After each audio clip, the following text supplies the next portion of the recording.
Okay, this is chapter 12 of The World According to Humphrey, and it's called Peace Breaks Out.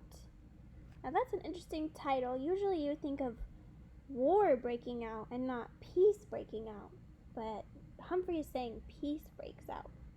Let's find out what that means. Early in the morning, Ty, Dealey, and AJ raced downstairs and played Crazy Eights. Later, they ran outside and threw a football around the yard. The Thomases were having breakfast with Bo when the phone rang. Mr. Thomas talked for a few minutes, mostly saying, that's fine. And when he hung up, he told Mrs. Thomas, "We're going to have a visitor, but don't tell Anthony James." Ooh, a mystery. I like mysteries because they're fun to solve. Then again, I don't like mysteries because I don't like not knowing what's going on. So I waited and waited. A few hours later, the doorbell rang. The visitor turned out to be Garth Tugwell and his father. "Well, I really appreciate this," Mr. Tugwell told the Thomases. "It was Mrs. Brisbane's idea.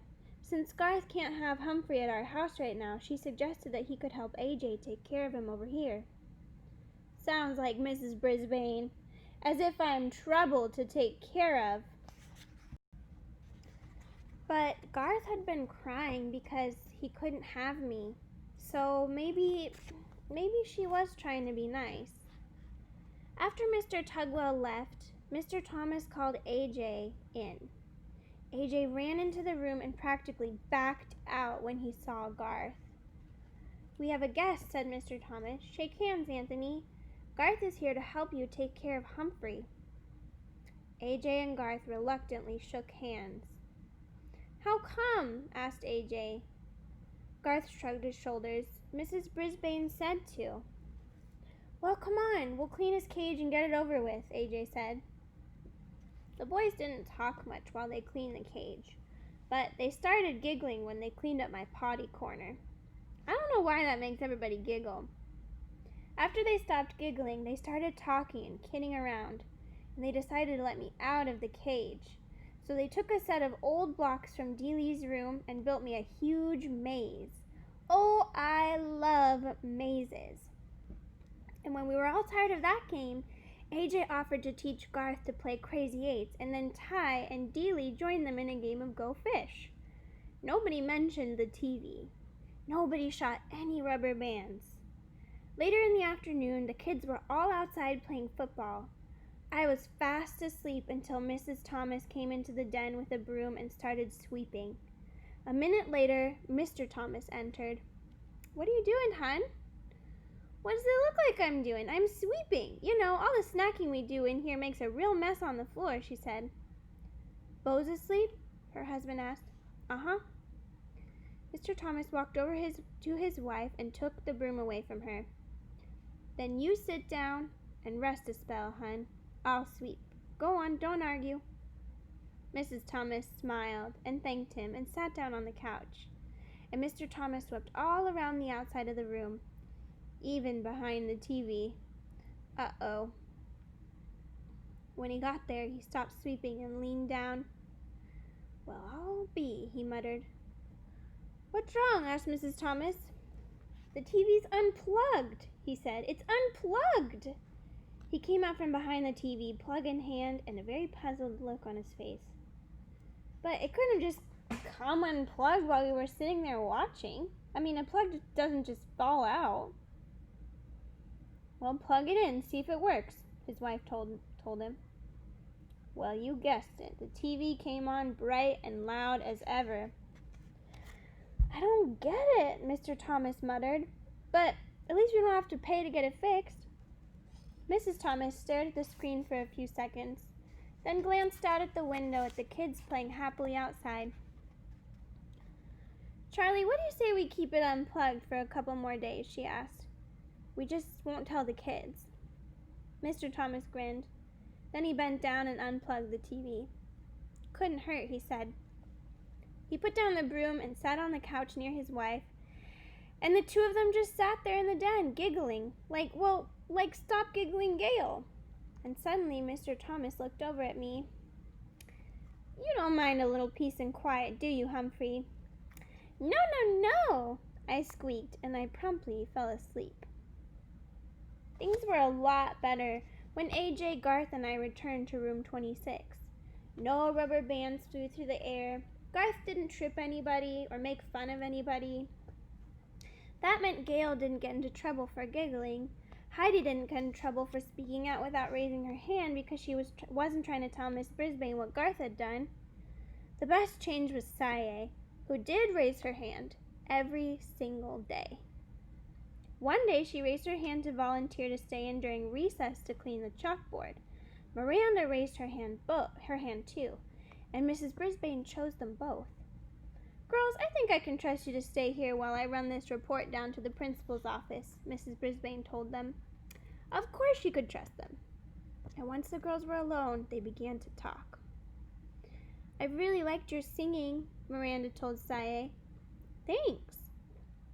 My mom and I are going to do a musical version of Cinderella over at the college this weekend, Miranda continued. We have an extra ticket. Would you like to come with us? My mom will pick you up. Saye quickly turned to face Miranda. Oh, yes, I have not been to a play before. Miranda grinned. Good, I'll have my mom call your mom. And suddenly, Saye's face fell. Ooh, better not. She's so busy. Give me your number and I'll have my father call your mother. And Saye watched Miranda's reaction carefully. So did I. Cool. That was it. Miranda jotted down her number, and Saye looked greatly relieved. I knew that Miranda's mother didn't care how well Saye's mother spoke English. Maybe now Saye would figure that out too. Another great thing that happened was that Mrs. Brisbane started reading a book out loud to the class. Sometimes I dozed right through these sessions, but this time she picked out a really good book. And when she announced that it was about a mouse, Gail giggled. What did she say? Art whispered to Richie. Pay attention, Art, Mrs. Brisbane said. It's about a mouse. Several of the boys groaned. Baby stuff, one of them muttered. We'll see, Mrs. Brisbane told them. She started to read, and oh, what a tale it was. All about mice no bigger than I am who were great warriors. I was longing to put some armor on myself by the time she stopped reading. Continue tomorrow, she announced, as she stuck a bookmark in place and closed the book. Tomorrow? That woman truly has a mean streak. She's proved it again and again. I would have sneaked out of my cage at night to finish the book, but she's so mean. She stuck it in her desk drawer, the one she locks with a key. Urgh. The weekend came around quickly, though I went home with Richie. I'm still not quite sure how many people actually live at the Rinaldi's house because there were always so many people coming and going. Aunts, uncles, cousins, grandparents, neighbors.